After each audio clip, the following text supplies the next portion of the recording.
चुनाव को लेकर रणनीति का सवाल इसलिए भी नहीं है क्योंकि पीएम का आभा मंडल, सीएम शिवराज के काम और कांग्रेस की 15 महीने की सरकार के दौरान जनता और युवाओं के साथ किया गया धोखा, इस सबका सम्मिश्रण ही वातावरण का निर्माण कर रहा है।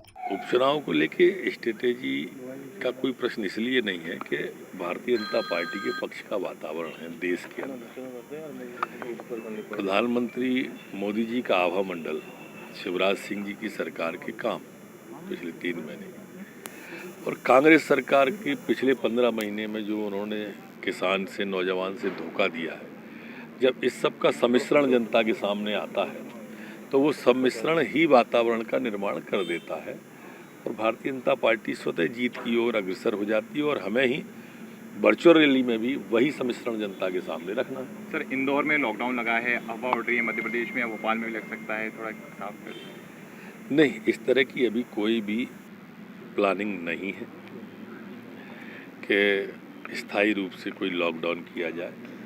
अब जो भी निर्णय होता है स्थानीय स्तर पर होता है लॉकडाउन के बारे में। जैसे ग्वालियर की क्राइसिस कमेटी कल बैठी, उसने प्रस्तावित किया है, फिर हम निर्णय लेते हैं, जिलाधीश वहाँ के निर्णय लेते हैं।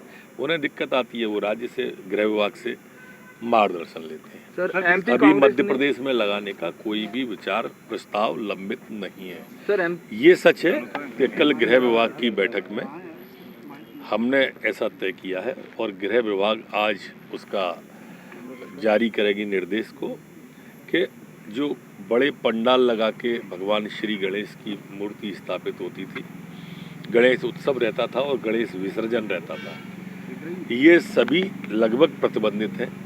भगवान श्री गणेश की पूजा घर पर कर सकते हैं छोटी मूर्ति के रूप में, जो उनकी एक परिवार का मंदिर का साइज होता है, अलमारी आले में जो हमारे यहाँ रखी जाती है, मंदिर में रखी जाती है घर के अंदर।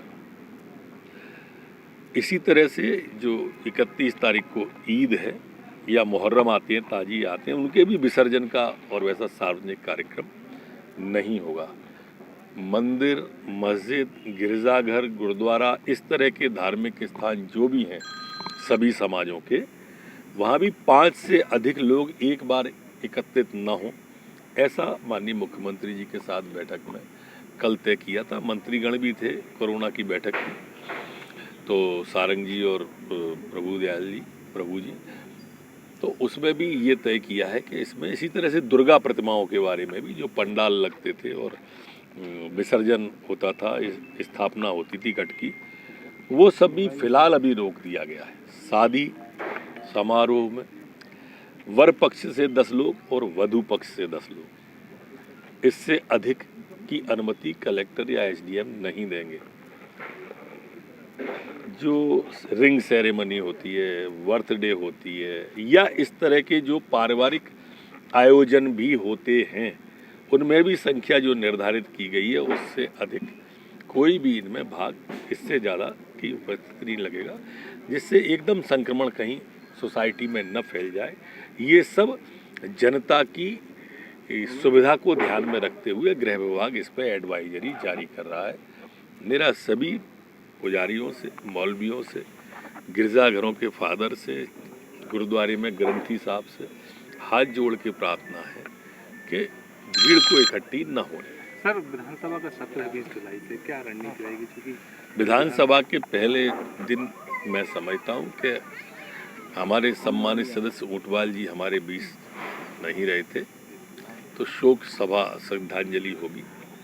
दूसरे दिन माननीय अध्यक्ष विधानसभा का चुनाव होगा, बजट भी रखा जाएगा, प्रस्तुत किया जाएगा और उसके बाद फिर उपाध्यक्ष की अधिसूचना निकलेगी, फिर बजट पास होगा। इस तरह से ये पूरी प्रक्रिया है। सर, कांग्रेस ने एक हमला बोला है, ट्वीट किया है एमपी कांग्रेस ने कि अटल जी के सिद्धांतों को, ट्वीट को हमला मानते हो आप लोग?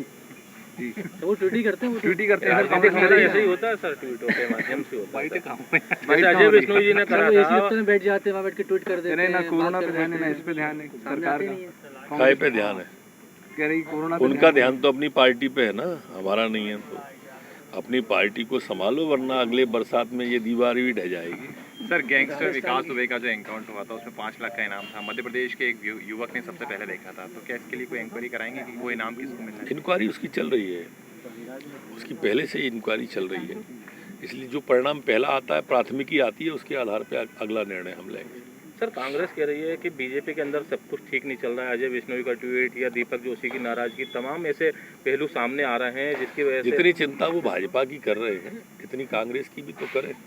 एक के बाद एक सबरे प्रदेश जा रहे हैं हाथ से, और उन्हीं की पार्टी टूट रही है। इल्जाम हमारे ऊपर लगाते हैं।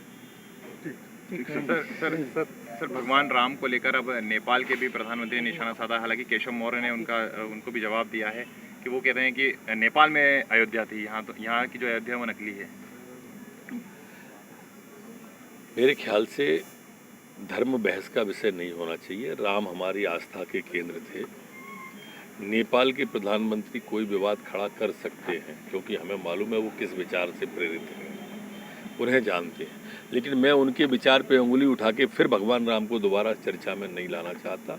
वो हमारी आस्था के केंद्र हैं, वो हमारे आराध्य हैं, और इसलिए हम अपनी आस्था को खंडित होने देना नहीं चाहते। सिंधिया जी मध्य प्रदेश दौरे पर हैं, आज उमा भारती के यहाँ भी गए हैं। बड़े नेता हैं हमारी पार्टी के, उनका स्वागत है, और सबके यहाँ जाना भी चाहिए, अच्छा है। Thank you.